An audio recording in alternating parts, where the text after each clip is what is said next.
नमस्कार, आदाब।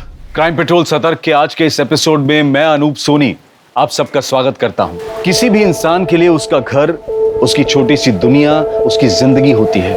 ये वो जगह होती है जहां इंसान अपने आप को सबसे ज्यादा सुरक्षित महसूस करता है, पर अक्सर ऐसे में हम खतरे को भांप नहीं पाते और जुर्म का शिकार हो जाते हैं।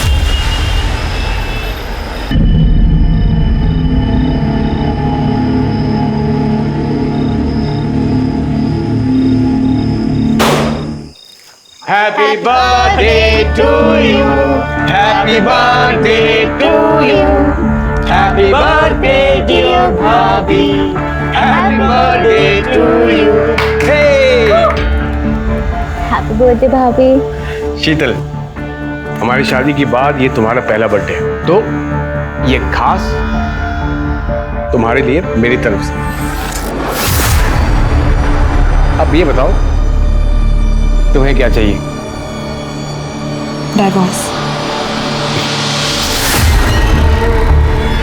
मजाक कर रही हो क्या भाभी?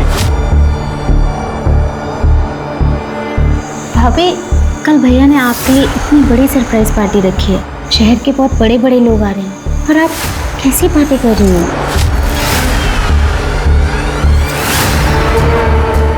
मुझे डाइवोर्स चाहिए, मतलब चाहिए।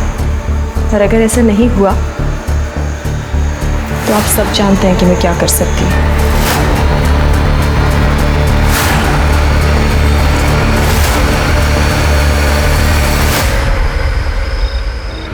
मम्मी आप टेंशन मत लो, मेरी क्लाइंट से मीटिंग है, मुझे जाना पड़ेगा। और पापा की तरह कोई गवर्नमेंट जॉब तो है नहीं कि 9 से 6 की नौकरी करो और फिर आराम। अरे बेटा, रात के 8 बजे हैं, मीटिंग तो कल भी हो सकती है ना। मम्मी आप समझते नहीं हो, सक्सेसफुल होने के लिए ना थोड़ी एक्स्ट्रा मेहनत करनी पड़ती है। अच्छा अब मैं जा रही हूँ, मैं आपको ना आने के बाद कॉल करती हूँ। बाय। ठीक है बेटा, अपना ध्यान रखना। हाँ,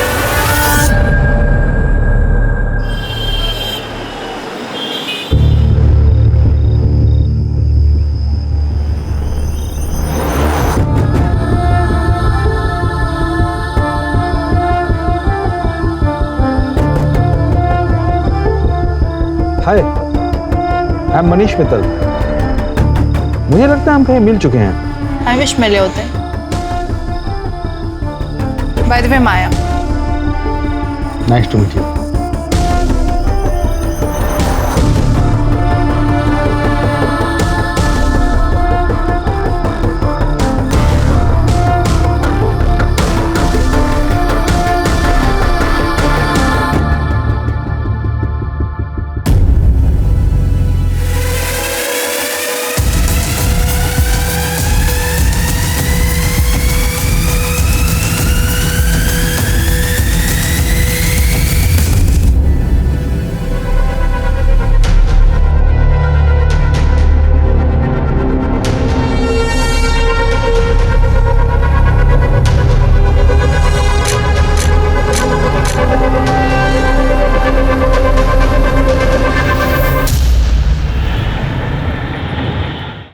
शीतल जी, मैंने आपकी केस हिस्ट्री और एविडेंस देख लिए हैं, but sorry to say it's not very strong. अब देखना है कि इस बेस पर हम आपकी तरफ से उनके खिलाफ कितना स्ट्रॉन्ग केस बना सकते हैं। विजय जी, मैं जानती हूँ इतना सब काफी नहीं है, पर मुझे किसी भी हालात में डिवोर्स चाहिए। मैं बस उस कैद से छुटकारा चाहती हूँ, प्लीज। ओके, कुछ करते हैं।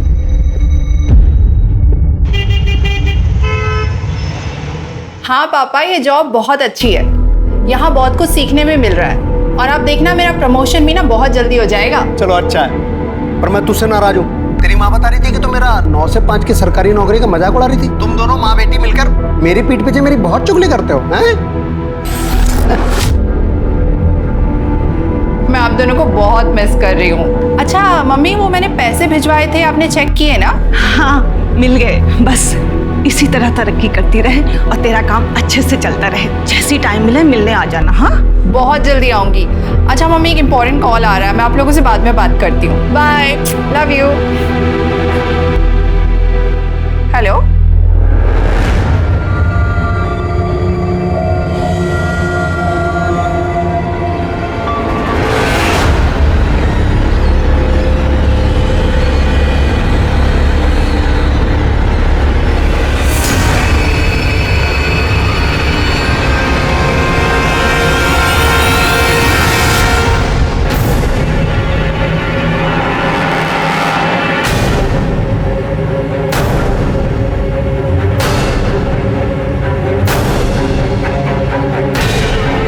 रघु,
शीतल जी, गैस व्हाट, बधाई हो, डिवोर्स फाइनल हो गया है और एलिमनी में आपको 50 लाख रुपए मिले हैं और साथ में सेटलमेंट में एक बंगलो और एक कार भी। Happy? Yes. Thank you so much Vijay ji, पर मेरी आज़ादी के आगे ये सब कुछ भी नहीं है। But still thank you so much, आप नहीं होते ना तो। क्या कर रहे हो? इस चोट ने मेरे पैसे से तेरा घर तो भर दिया है, लेकिन याद रखना ये पैसा तुझे कभी हजम नहीं होगा। छोड़ो। हेलो मिस्टर, क्या हो रहा है? क्या हो रहा है? Help, police! अरे देखो आगे आदमी गुंडागर्दी कर रहा है। भैया छोड़ो, यहाँ छोड़ूंगा नहीं तुझे, मैं नहीं छोड़ूंगा मैं। लेके जा भैया, चलो भैया। शीतल जी, अरे सुनो, कल रात माया ने मैसेज किया है कि नई नौकरी के लिए दुबई चली गई। अरे ऐसे कैसे अचानक, बिना बताए? रुको, मैं उसको कॉल लगाता हूँ। हाँ हाँ जल्दी लगाइए। ये लड़की बिना। क्या हुआ? घंटी बज रही है। बेटा मेरी तो कुछ समझ में ही नहीं आ रहा, मैं तेरे तलाक पर क्या कहूँ। पता नहीं क्या हो गया तुझे आजकल, साल भर तेरी शादी को हुआ नहीं और। माँ, नरेश से शादी करना मेरी जिंदगी की सबसे बड़ी भूल थी। अब मैंने वो भूल सुधार ली है। अब क्या करूंगी? अब सबसे पहले अपनी आजाद जिंदगी जीऊंगी, उसके बाद एक अच्छी सी नौकरी ढूंढूंगी। माँ, मैंने बहुत सारी जगह ना रिज्यूमेस दे दिए अपने। बेटा वो बहुत बड़े लोग हैं, संभल कर रहना। माँ, तुम बेकार में चिंता कर रही हो, कुछ नहीं होगा मुझे। अब देखना, अब मेरी लाइफ बिल्कुल सेट है। हाँ माँ, मैं कोशिश करूंगी जल्द से जल्द टिकट्स मिल जाए। तुम बस अपना सारा का सारा सामान पैक रखना। Okay bye.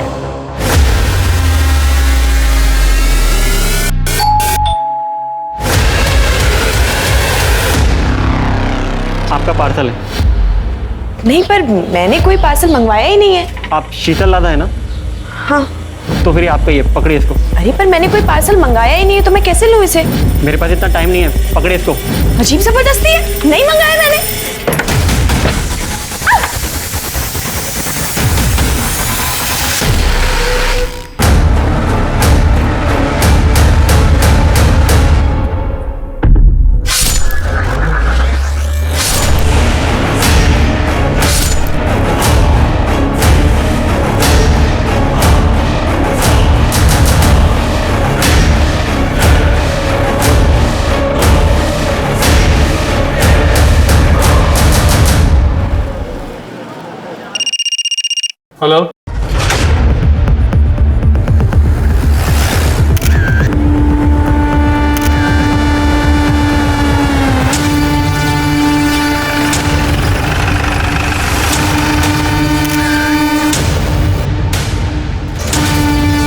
सर पेट में चाकू से 3 बार वार किया गया। बाकी बॉडी में चोट या खरोच का कोई निशान नहीं मिला। सर सेक्सुअल असॉल्ट जैसा कुछ नहीं लग रहा। चारों तरफ अच्छे से देखो।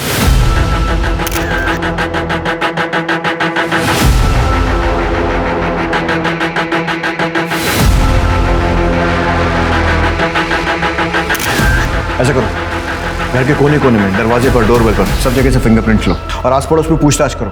देखो पड़ोसियों ने किसी को आते जाते देखा है क्या। सर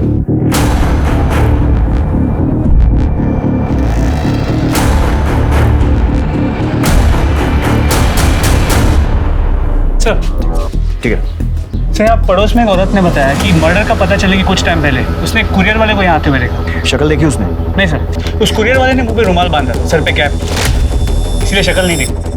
सर शालिनी श्रीवास्तव से मेरी बात हुई, जिसने मर्डर की इन्फॉर्मेशन दी थी। उसने ये बताया कि शीतल कुछ दिन पहले यहाँ शिफ्ट हुई और नरेश लड्डा जो कि बिल्डर है वो उसका एक्स हस्बैंड है और कुछ दिन पहले उनका डिवोर्स हो गया। ठीक है, बॉडी पोस्टमार्टम के लिए भेजो। सर हम नरेश से मिलकर आते हैं।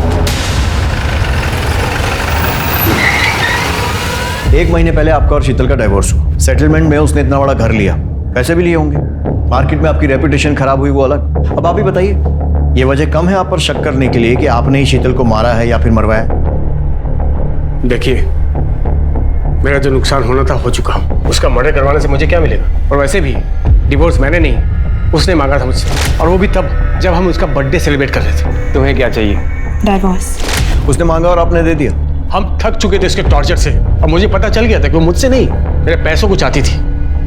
उसका मर्डर का सुन के बुरा तो लगा, लेकिन उससे ज्यादा मुझे सुकून भी मिला है कि अब वो हमें परेशान तो नहीं कर पाएगी। वरना जब से शादी करके आई थी तब से हमें सिर्फ और सिर्फ दुख दिया था सर, और कुछ नहीं।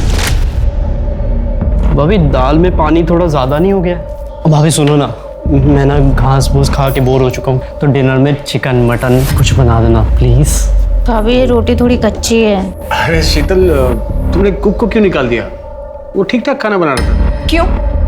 खाना ठीक नहीं बना रही हूँ मैं? हाँ?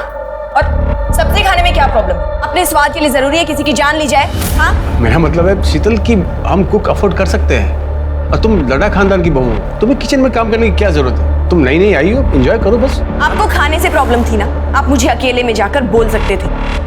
ऐसे अपने भाई बहन के सामने मेरी बेइज्जती करने की कोई जरूरत नहीं थी, समझे आप? भाभी आप गलत समझ रहे अरे बिल्कुल ठीक समझ रही हूँ मैं। तुम तीनों भाई बहन मिलकर सिर्फ और सिर्फ मेरी बेइज्जती करना चाहते हो, मुझे नीचा दिखाना चाहते हो। नहीं खाना खाना, नहीं खाना ना, लो फेंक दो इस खाने को, मत खाओ। हमें लगा कि समय के साथ वो समझ जाएगी। हमने उन्हें कभी फील नहीं होने दिया कि वो हमारे स्टेटस की नहीं है। बहुत प्यार से रखते थे, पर वो बदतमीजी करते थे, और एक दिन तो उन्होंने हद ही कर दी। भाभी मैं आपको बताती हूँ, ये ना, ये वाली साड़ी पे ये वाला ब्लाउज पहनो, बहुत अच्छा लगेगा, सूट करेगा आप पे।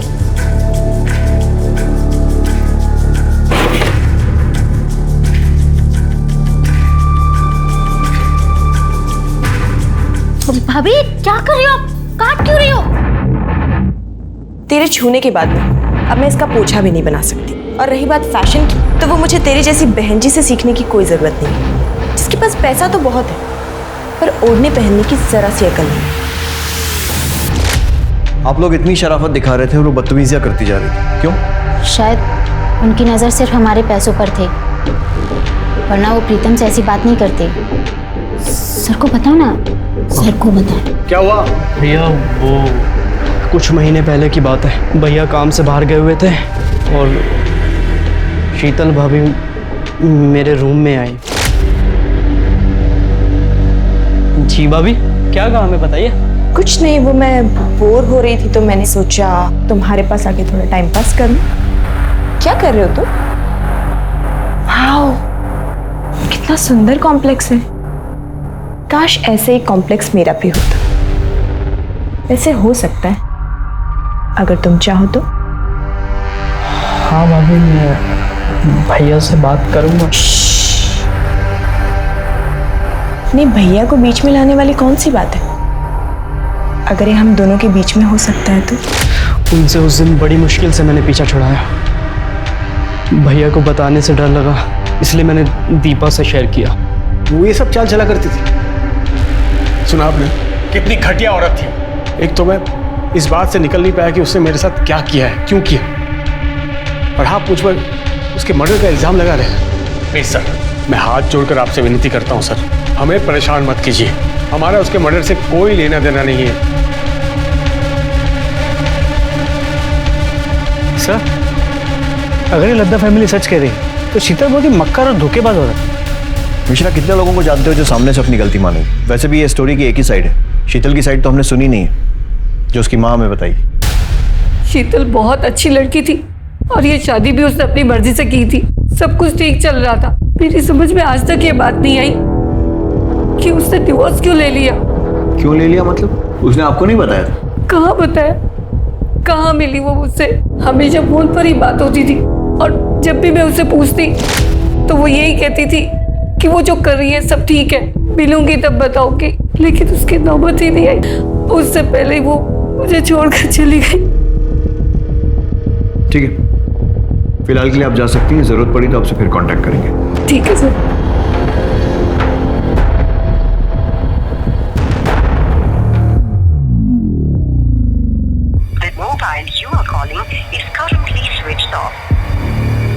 क्या हुआ? माया ने फोन उठाया क्या? अरे फोन तो तब उठाएगी जब वो नंबर लगेगा, उसका तो फोन ही स्विच ऑफ आ रहा है। क्या हो गया इस लड़की को? 5 दिन हो गए, दुबई से सिर्फ फोटो भेज रही है, यानी कि कम से कम एक कॉल तो कर ले। अरे ये भी तो हो सकता है कि इंडिया का नंबर वहाँ काम ना कर रहा हो और वहाँ का नंबर लेने में टाइम लग रहा हो। एक बार और कोशिश करो। तुम सब ठीक होगा, तुम जाओ, एक गिलास पानी लेके आओ मेरे लिए। सर। हाँ मिश्रा। सर, शीतल के घर के फोरेंसिक रिपोर्ट के मुताबिक उसके घर में सिर्फ उसी के फिंगरप्रिंट्स मिले। उसके घर में किसी भी सामान पे, इनफैक्ट डोरबेल पे भी किसी और के फिंगरप्रिंट्स नहीं मिले। इसका मतलब जानबूझकर फिंगरप्रिंट्स मिटाए गए। शीतल उस घर में कुछ महीनों पहले शिफ्ट हुई थी, लेकिन इस टाइम में भी कोई ना कोई तो घर में आया होगा, किसी ने तो डोरबेल बजाई हो। मतलब यह कि जिसने भी उसे मारा या मरवाया है, सोची समझी प्लानिंग है।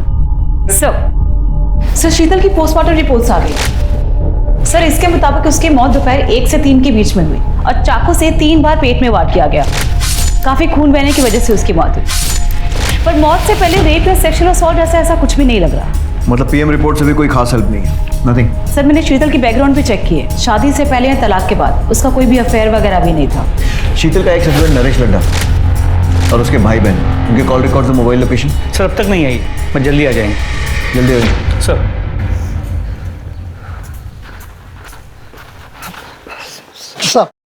साहब, हमारा नाम वीरेंद्र शर्मा है, हमारी पत्नी उर्मिला शर्मा। सर, हम मेरठ से आए सर, हमारी बेटी माया शर्मा यहाँ दिल्ली में इस एरिया में रहती है सर।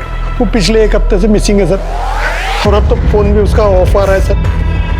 घबराइए मत। सिंह सर, इनकी कंप्लेंट लिखो, लड़की की पूरी डिटेल्स लो और ऐसा राणा से बोलना जैसी आए तो फॉलो अप करें। Okay sir. बेटी को ढूंढ दीजिए। आप फिक्र मत कीजिए, आप अपनी कंप्लेंट लिखवाइए, हम जल्द से जल्द उसे ढूंढने की कोशिश करें। सर, ये नरेश और उसके भाई बहन तीनों बहुत कमीने हैं और मैं बात दावे से कह सकता हूँ कि शीतल के मर्डर में इन्हीं तीनों का हाथ है। क्योंकि सर, जिस दिन हम लोग केस जीते थे और नरेश को शीतल को घर, गाड़ी, बंगला सब देना पड़ा था, उस दिन नरेश ने शीतल को मेरे सामने ही धमकी दी। ये पैसा तुझे कभी हजम नहीं होगा, छोड़ूंगा नहीं तुझे, मैं नहीं छोड़ूंगा मैं। लेकिन नरेश का तो कहना है कि डिवोर्स उसने नहीं बल्कि शीतल ने मांगा था।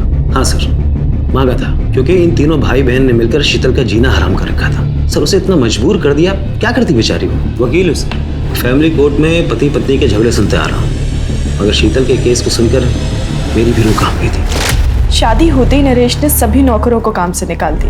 इतने बड़े घर का झाड़ू पोछा, साफ सफाई, खाना बनाना सब अकेली मैं ही करती थी। पर इतना भी काफी नहीं है उसके लिए। रोज मुझे परेशान करने के नए नए तरीके निकाल लेता है। और फिर एक दिन, ये क्या है? दाल है या पानी है? ये एक तो रोज रोज ये घास फूस खा के ना बोर हो चुका हूँ। अरे कुछ और नहीं बना सकते क्या? चिकन मटन कुछ? भाभी, ये रोटी भी कच्ची है। मायके से तुम कुछ सीख के नहीं आई हो क्या? माँ ने कुछ सिखाया नहीं तुम्हें? क्यों मैं खाना ठीक नहीं बना रही हूँ क्या? ये बनाया तुमने खाना? हाँ? और सब्जी खाने में क्या प्रॉब्लम है? जरूरी है अपने स्वाद के लिए किसी की जान ली जाए? आपको मेरे हाथ का खाना अच्छा नहीं लग रहा था तो आप मुझे अकेले में बोल देते। इसे अपने भाई बहन के सामने मेरी बेइज्जती करने की क्या जरूरत थी? क्या बकवास कर रही हो? क्या मतलब भाई बहन? मैं सही तो बोल रही हूँ। आप तीनों भाई बहन जब देखो मुझे नीचा दिखाने की कोशिश करते हो, मेरी बेइज्जती करते रहते हो। चुप कर। आइंदा जबान लड़ाई ना, जबान खींच लूंगा मैं। निकल।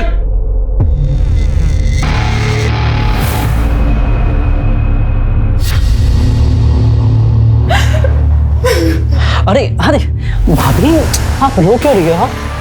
अरे मैं कह रहा हूँ ना, चुप हो जाओ, चुप हो जाओ। ये क्या कर रहे हैं आप? हाथ हटाइए। अरे हाथ हटा?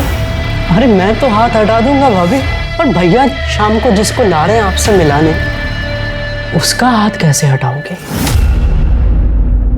क्या नरेश, तुम अपना काम निकलवाने के लिए मुझे किसी ऑफिसर के साथ सोने के लिए बोल रहे हो? नरेश, बीवी हूं मैं तुम्हारी। चिल्ला मत। तुझे क्या लगा रे, मुझ जैसे बिल्डर ने तुझ जैसे गरीब से शादी बिहार में पागल होकर की है? तेरे पास ये शक्ल ये फिगर नहीं होती ना, तुझ जैसे को मैं घास भी नहीं डालता। अच्छा चल ठीक है, सुन, ज़्यादा नाटक मत कर, जल्दी से तैयार हो जा। और सिर्फ आज याद रखना, मुझे उसे सिर्फ खुश करना है, ताकि वो 50 करोड़ का कॉन्ट्रैक्ट मुझे दे दे। और कुछ नहीं, समझी? सिंपल। नहीं, मैं ऐसा कुछ भी नहीं करने वाली। क्या बोली? क्या बोली? भैया क्या कर रहे हो? क्या चाहते हो? ऑफिसर का मूड खराब हो जाए इसकी सूजी हुई शक्ल को देख के, वो कॉन्ट्रैक्ट हमारे हाथ से निकल जाए? समझा इसको, जल्दी से तैयार हो जाए, नहीं तो जान से जाएगी।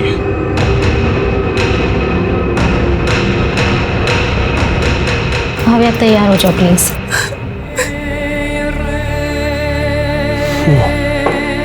पियो पियो ना मेरी जान, अरे पियो ना।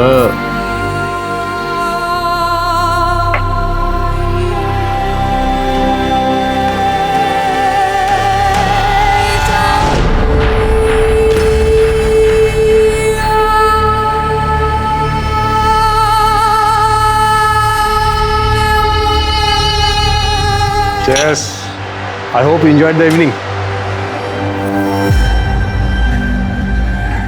अरे तू तो मेरी सोने की मुर्गी निकली। देखना ये मुर्गी हमें एक नंबर बनाएगी, एक नंबर।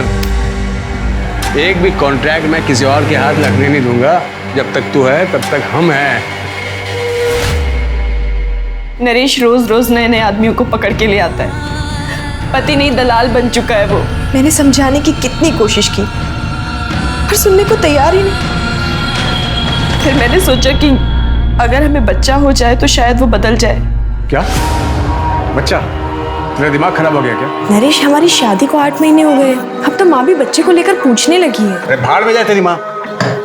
बच्चा पैदा करके तेरा फिगर नहीं खराब करना है। मुझे बच्चा नहीं, पैसा चाहिए, बिजनेस आगे बढ़ाना, समझी? पर नरेश मेरी चुप कर, आगे इस बारे में कुछ बात नहीं होगी। चल साइड हट। कुछ सोचो सेठ, नहीं तो धंधा चौपट हो जाएगा। वो पुलिस वाला पैसे से भी नहीं मानेगा।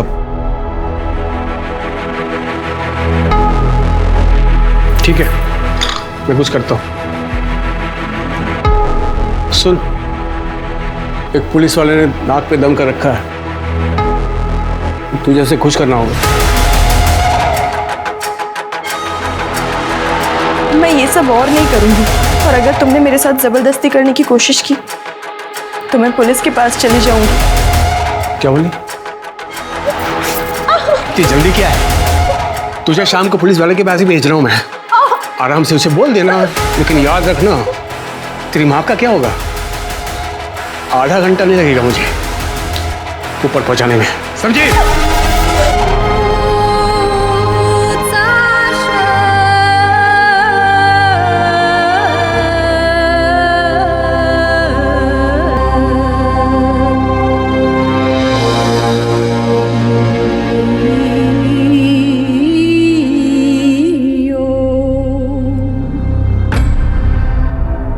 आप प्लीज मुझे जाने दीजिए, मैं ये सब अपनी मर्जी से नहीं करती हूँ। मेरा पति जबरदस्ती मुझसे करवाता है अपने बिजनेस के चक्कर में। आप पुलिस वाले हो ना, आप मेरी मजबूरी समझिए और प्लीज मेरी मदद कीजिए।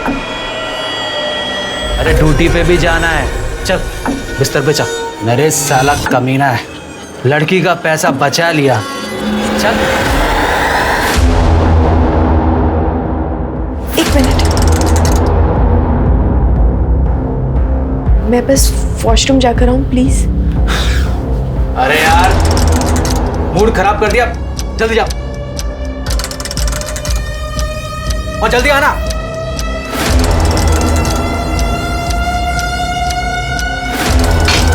रुक रुक, शीतल ने उस पुलिस वाले के साथ की बातचीत की रिकॉर्डिंग कर ली थी और घर जाकर के नरेश को सुना दिया, जिसमें पुलिस वाला खुद मान रहा था कि नरेश शीतल को मजबूर करता था दूसरों के साथ सोने के लिए। वो रिकॉर्डिंग सुनकर नरेश ने क्या किया? दरअसल उस शाम शीतल का बर्थडे था, तो इन तीनों भाई बहन ने मिलकर उसे सरप्राइज पार्टी दिया। वो लोग उसे इमोशनल यूज करके वो रिकॉर्डिंग डिलीट करवाना चाहते थे, मगर शीतल ने साफ साफ कह दिया कि उसे डिवोर्स चाहिए। वो रिकॉर्डिंग अभी कहाँ है? नरेश के पास।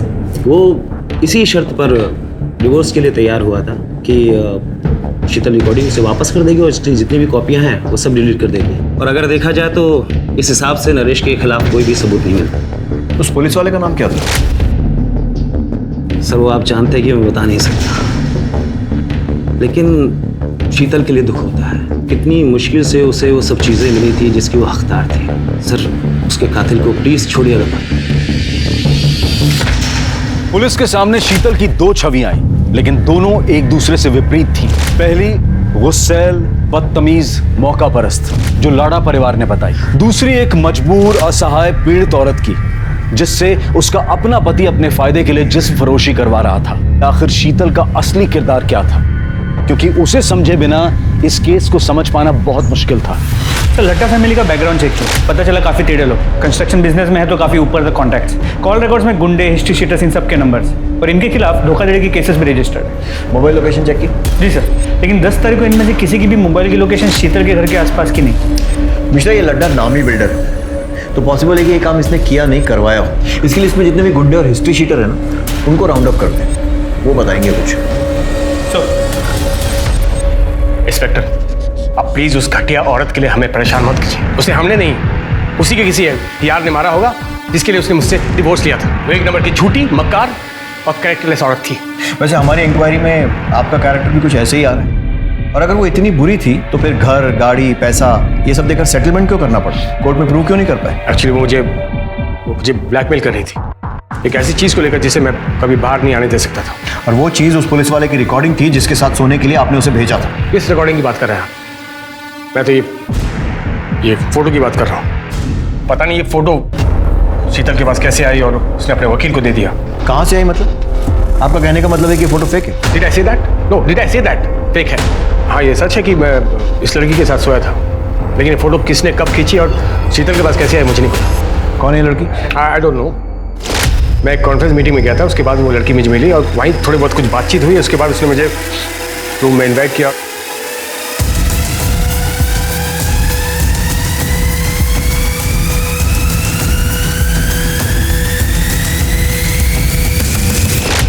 इस लड़की का कोई कांटेक्ट या एड्रेस? नो।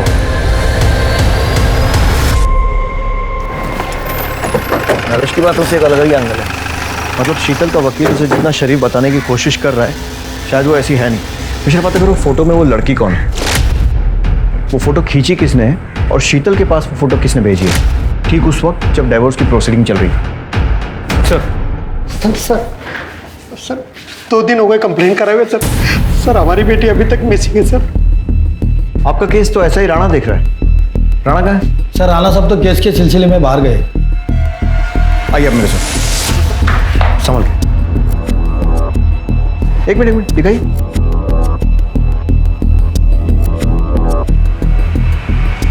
ये कौन है? यही तो हमारी बेटी माया शर्मा।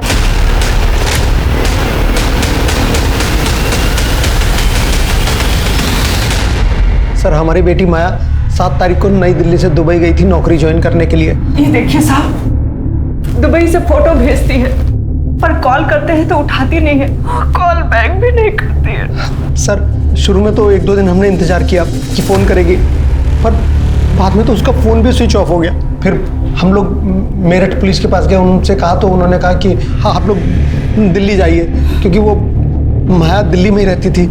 माया दिल्ली में क्या कर रही थी? सर मार्केटिंग में नौकरी करती थी सर। सब कुछ अच्छा खासा चल रहा था। उसने रहने के लिए घर ले लिया था और खर्चे के लिए हमें पैसे भेजती थी। मम्मी वो मैंने पैसे भिजवाए थे, आपने चेक किए ना? फिर अचानक 7 तारीख को उसका SMS आया कि वो उसने नौकरी छोड़ दी है, उसको दुबई में नई नौकरी मिली और इसलिए वो वहाँ जा रही है। जाने से पहले हमसे मिलकर भी नहीं गई। यहाँ पर किस कंपनी में जॉब करती थी? तो सर ये तो कभी मैंने उससे नहीं पूछा। ठीक है, अभी आप जा सकते हैं। मिश्रा, माया के पिछले 2 महीने के कॉल रिकॉर्ड्स, मोबाइल लोकेशन और जितनी भी जानकारी मिल सकती है निकालो। उसका social media account, email ID सब कुछ ढूंढो और अच्छे से छानबीन करो। सर, नरेश के कॉल रिकॉर्ड में जिन गुंडों के नंबर थे उन्हें लेकर आए हैं। साहब हम गुंडे नहीं, मजदूर लोग हैं साहब, छोटा मोटा काम कर लेते पेट पालने के लिए साहब। और नरेश लड्डा के हिस्से की मार खाना भी तुम्हारे छोटे मोटे काम में आता है? देख, सोच कर जवाब देना। ये भी मजबूर है। जब इसके हाथ में खुजली होती है ना, तो 2-4 की हड्डियां तोड़ने के बाद ही ठीक होती है। सोच लो। साहब, हम लोग नरेश सेठ के लिए काम करते हैं। क्या काम? डराना, धमकाना, घर खाली करवाने जैसे काम सब। बस इतना ही? सोच के बताना। साहब वो अपने लिए हमसे लड़की मंगवाता है साहब। उसको भी लेकर आए थे? नहीं साहब, हमने तो इसे कभी देखा भी नहीं। शीतल लड्डा अच्छी है, पसंद है? चल गई साहब। नहीं साहब, मेरा मतलब सेठ की बीवी है। क्यों मारा उसे? सेठ के कहने पर? नहीं साहब, हमने नहीं मारा। साहब हम लोग क्यों मारेंगे उसको साहब? तुमने नहीं मारा तो किसने मारा? अब हमें क्या पता किसने मारा साहब, हमारा तो उससे कोई वास्ता भी नहीं। वास्ता भी निकलेगा। मिश्रा, मिटा ले खुजली, तब तक तोड़ना जब तक सच नहीं बोलते।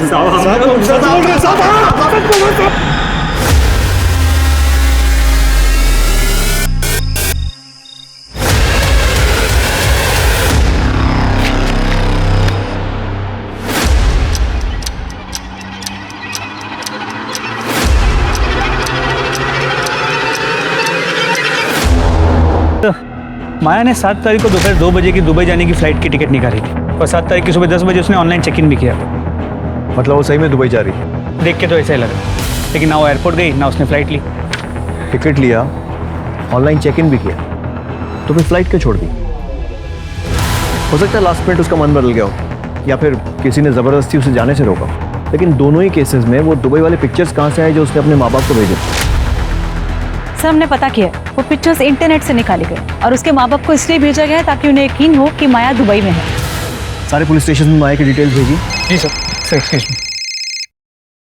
हेलो, पीएसए मिश्रा बोल रहा हूँ। ठीक है सर, फरीदाबाद के पास के जंगल में एक माया से मिलती जुलती बॉडी मिली। बॉडी काफ़ी सड़ चुकी है, तो आइडेंटिफाई करवाना होगा। माया के पेरेंट्स को बुलाओ, शिनाख्त कीजिए। हाथ में टैटू है जिससे शायद पहचान हो सके।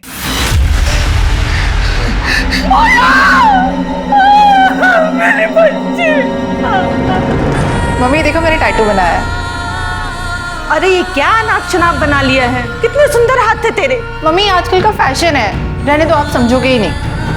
कहाँ समझ पाएगी तू ऐसे हमें छोड़कर चली जाएगी?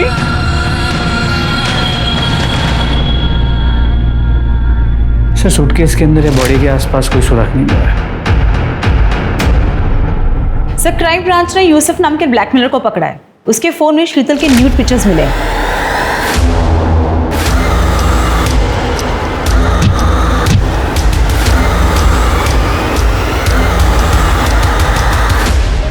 सर, ये फोटो मुझे प्रतिम ने सेंड किया था सर। प्रतिम लड्डा? जी सर। क्यों भेजा था? सर वो मैं online sex chat video racket चलाता हूँ सर, वहाँ मेरी एक लड़की को ये प्रतिम मिला था सर। सर जब हमने इसकी इंक्वायरी निकाली तो पता चला ये बहुत बड़ा आसामी सर, तो हमने इसे अपने जाल में फंसाया सर और इसको हमने ब्लैकमेल करना शुरू किया सर। फिर सर ये हमारा ATM बन गया था सर। सर मैं यूसुफ को रेगुलरली पैसे दे रहा था। एक बार पैसे नहीं दे पाया तो उसने बोला कि घर में किसी फीमेल की न्यूड पिक्चर सेंड करना, तो इसलिए मैंने एक बार शीतल भाभी की फ़ोटो खींची चुपके से। वो गमछा मैं जानबूझकर अपने साथ ले गया। मुझे लगा अगर भाभी ने मुझे देख लिया तो उनको लगे कि रघु था। एक ही फोटो भेजी थी और भी भेजी थी? सर एक और भेजी थी। अब जो पूछ रहा हूं ना उसका बिना पीटे सच सच जवाब देना। नरेश अपने बिजनेस के लिए और कॉन्ट्रैक्ट के लिए शीतल को दूसरे मर्दों के साथ सोने के लिए मजबूर करता था? शीतल भाभी अच्छी बहू थी, पर नरेश भाई ने कभी उनकी कदर नहीं करी। अपने फायदे के लिए उन्हें कितने लोगों के साथ सोने के लिए मजबूर करते थे। हमें पता था सर ये गलत है, पर उनकी हाँ में हाँ मिलानी पड़ती थी क्योंकि हम उन पे फाइनेंशियली डिपेंडेंट थे। मिश्रा, शीतल जैसी सीधी सादी लड़की बेचारी इस नरेश लड्डा जैसे घटिया आदमी के चंगुल में फंस गई और वो कमीना अभी भी खुला घूम रहा है। इसके ऊपर प्रोस्टिट्यूशन का केस बनाओ। इस नरेश लड्डा को इसके किए की सजा मिलनी चाहिए। जी सर। शीतल की केस में तो हम आगे बढ़ रहे हैं, प्रोग्रेस भी हो रही है, लेकिन माया के केस में ना तो कोई ढंग का सस्पेक्ट मिल रहा है और ना ही कोई मोटिव मिल रहा है। सर क्या ये हो सकता है कि ये दोनों केसेस कनेक्टेड हो सकता है। सर माया का फोन 9 तारीख को स्विच ऑफ हुआ। माया के कॉल रिकॉर्ड्स में 2 नंबर में, एक किसी अनिल नाम की फोटोग्राफर का है जिसकी पुरानी दिल्ली में फोटो स्टूडियो, और दूसरा नंबर फेक आईडी पे लिया गया जिसके साथ माया की अक्सर लंबी बातें हुआ करती। और सर वो नंबर 9 तारीख से स्विच ऑफ, अब तक ऑन नहीं हुआ है। सर माया ने अपने कार्ड से 6 मार्च को एरोसिटी में एक होटल भी बुक किया था और सर उसने अपने लैंडलॉर्ड को पूरे रेंट के पैसे देके वो रूम छोड़ दिया था, पर उसके लैंडलॉर्ड को उसके दुबई जाने की बात बिल्कुल पता नहीं थी। मतलब उसने दुबई का टिकट बुक कराया था, अपना रूम छोड़ा था, लेकिन शायद वो दुबई गई नहीं। जी सर। सबसे पहले तो इस फोटोग्राफर को उठाओ, पता करते हैं माया और इसका क्या कनेक्शन, और दूसरा ये फेक नंबर, उसकी जो भी इंफॉर्मेशन मिल सकती है, कहाँ से इशू हुआ, प्रीपेड है, पोस्टपेड है, सब कुछ पता करो। सर। आखिरकार माया की पोस्टमार्टम रिपोर्ट से पता चला कि माया को नींद की दवा दी गई थी और मौत गला दबाने की वजह से 7 तारीख की दोपहर को लगभग 12 से 3 के बीच हुई। जिस दिन माया दुबई जाने वाली थी, क्या कोई ऐसा था जो उसे दुबई नहीं जाने देना चाहता था? क्या कोई ऐसा जिसके राज माया के पास थे? बताता हूँ सर। नरेश और माया की फोटो मैंने माया के कहने पे खींची थी और भी बहुत सारे लोगों के साथ उनकी फोटो मैंने खींची थी।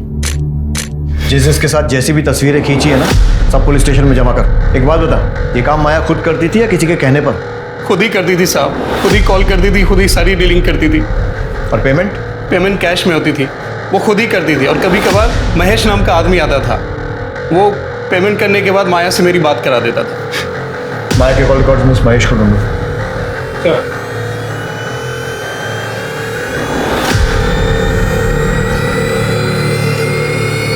सो महेश का पता चल गया। उठा लो उसे। साहब मैं सच बोल रहा हूँ, माया मैडम जो बोलती है मैं वो करता हूँ। वो अक्सर लोगों को लिफाफे पैकेट देने के लिए बोलती थी। मुझे लगा कि अनिल भी इनका आदमी होगा। अब वो कौन है, क्यों है, क्या है, मैं ये सब उनसे नहीं पूछ सकता ना। तू तो कुत्ते जैसा वफादार आदमी है ना। देख, माया का मर्डर हो गया है, अब भी अगर मुंह नहीं खोलेगा ना तो लंबा अंदर जाएगा तू। तेरे फोन रिकॉर्ड्स, कॉल लोकेशन सब निकाल लिए हमने, जिससे क्लियर है कि 6 तारीख को तू माया के होटल गया था और बाद में भी होटल के आसपास ही था, और अगले दिन होटल से एयरपोर्ट की तरफ भी गया था जब माया दुबई जाने के लिए एयरपोर्ट निकली थी। साहब मुझे क्यों फंसा रहे हो? मैं तो जो साहब बोलते थे वो करता था। तो मैं भी तो वही पूछ रहा हूँ ना, क्या किया तूने? 6 मार्च की शाम को माया मैडम को होटल पर ड्रॉप किया था। तो जब माया को ड्रॉप किया था वो अकेली थी? हाँ सर। उसके साथ कोई सामान वगैरह था? नहीं साहब, खाली हाथ में पर्स था बस। फिर मैंने शाम को साहब को होटल ड्रॉप किया और गाड़ी वहीं छोड़ के अपने एक दोस्त के पास रहने चला गया।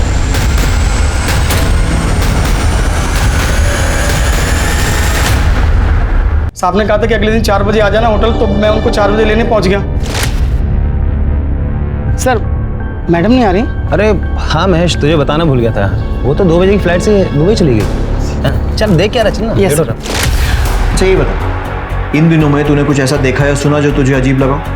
हाँ साहब, कुछ दिन पहले साहब किसी से फोन पे बात कर रहे थे। जी देखिए, मैं उस पार्सल के लिए 1.5 लाख रुपए देने थे, लेकिन वो काम होना चाहिए।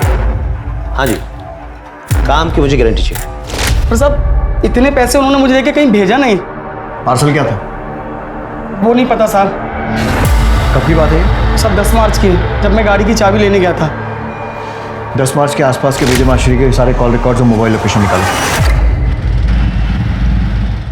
सर पता चला है कि विजय उन दिनों एक नवीन नाम के हिस्ट्री शीटर के रेगुलर टच में था। सर इसके कहने पे क्या साहब? और तू दूध पीता बच्चा है ना जो इसकी बातों में आ गया? और तू मैंने कुछ नहीं किया साहब। जब कुछ नहीं करने के विजय माहेश्वरी ने तुझे 1.5 लाख रुपए दे दिए? हाँ बोल। साहब वो एक काम के नहीं 3 काम के पैसे थे साहब। विजय ने फोन करके मिलने बुलाया, मैं इसके साथ वहां पहुंचा।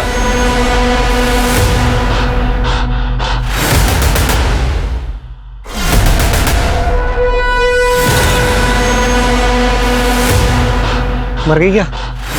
एक की दवा देकर बेहोश किया, मारने का काम तेरा।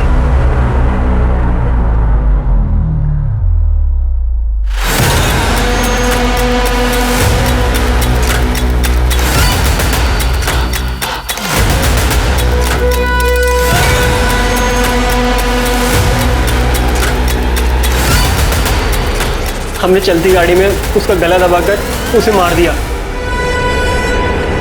और थोड़े आगे जाकर सूटकेस को जंगल में फेंक दिया। तो पहला हुआ माया का मर्डर, दूसरा उसकी बॉडी को ठिकाने लगाना, तीसरा बताओ। तीसरा शीतल का मर्डर।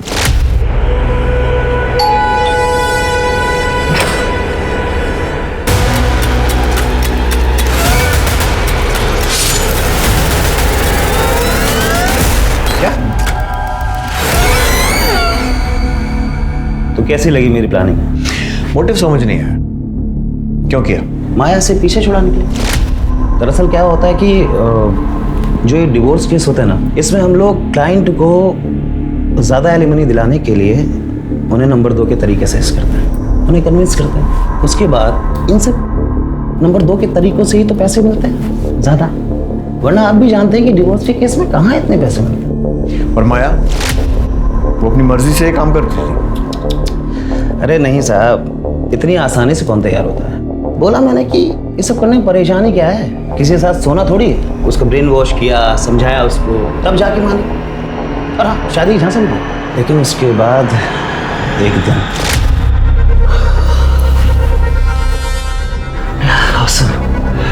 सिसली तुम कमाल, एक बार और हो जाए। एक बार क्यों, 10 बार करेंगे। रियली?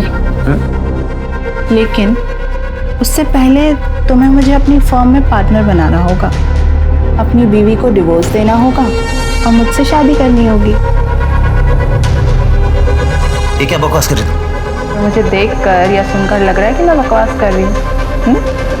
शुरू में मुझे लगा कि भूल जाएगी, मगर नहीं साहब, वो तो पीछे पड़ के रह गई। फिर मुझे लगा कि इसका कुछ ना कुछ तो इलाज करना पड़ेगा। तभी सडनली मुझे शीतल के केस से एक आइडिया मिला और मैंने डबल गेम खेला। मैंने माया को नरेश के पास ये कह के भेजा कि इस केस से ना हमें बहुत पैसे मिलने वाले हैं, और इतने पैसे कि हम उस पैसे से अपनी नई जिंदगी शुरू कर सकते। और उसके बाद मैंने अनिल से माया और नरेश की फोटो खिंचवा ली, और उन फोटो से मैंने शीतल को घर, पैसा, गाड़ी सब दिलवाया। इतना तो मैंने भी एक्सपेक्ट नहीं किया था, तो मैंने भी अपनी फीस बढ़ा दी, जिसकी वजह से मेरे और शीतल में झगड़ा हुआ और उसने मुझे पुलिस की धमकी तक दे डाली। फैमिली कोर्ट में नरेश ने शीतल को सबके सामने धमकी दी थी कि वो उसे छोड़ेगा। इसी बात का मैंने फ़ायदा उठाया और एक साथ दोनों को ख़त्म करने का प्लान किया, ताकि दोनों केस में नरेश का नाम आए और वो फंस जाए। तो मैंने माया की 7 तारीख की दुबई की फ़्लाइट बुक की, उसका ऑनलाइन बोर्डिंग पास निकाला, ताकि आप लोग जब छानबीन करें तो आप लोगों को माया के दुबई जाने वाली बात सच लगे। अगले दिन होटल से निकलते वक्त मैंने उसकी कॉफ़ी के कप में नींद की गोलियाँ डाल दी।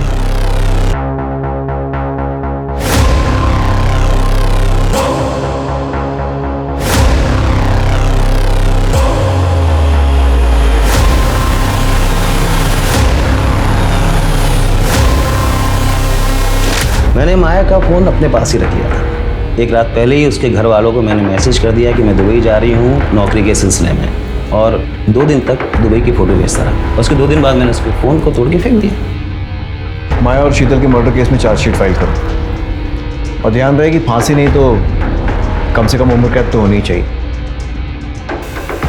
इंस्पेक्टर, आप भूल रहे हैं कि मैं एक वकील हूँ। मैं कोई ना कोई दंड फंद लगा करके बाहर निकल जाऊंगा। ये केस इंसान की हैवानियत का एक जीता जागता उदाहरण है। शीतल एक सीधी सादी जिंदगी चाहती थी, जबकि नरेश, विजय और माया ने पैसे के लालच में गलत रास्ता चुना। अब मैं अनूप सोनी आपसे विदा लेता हूं, फिर मुलाकात होगी क्राइम पेट्रोल सतर्क में एक और नए केस के साथ। तब तक अपना और अपने परिवार का ख्याल रखें, सतर्क रहें, सुरक्षित रहें और देखते रहें क्राइम पेट्रोल सतर्क। जय हिंद।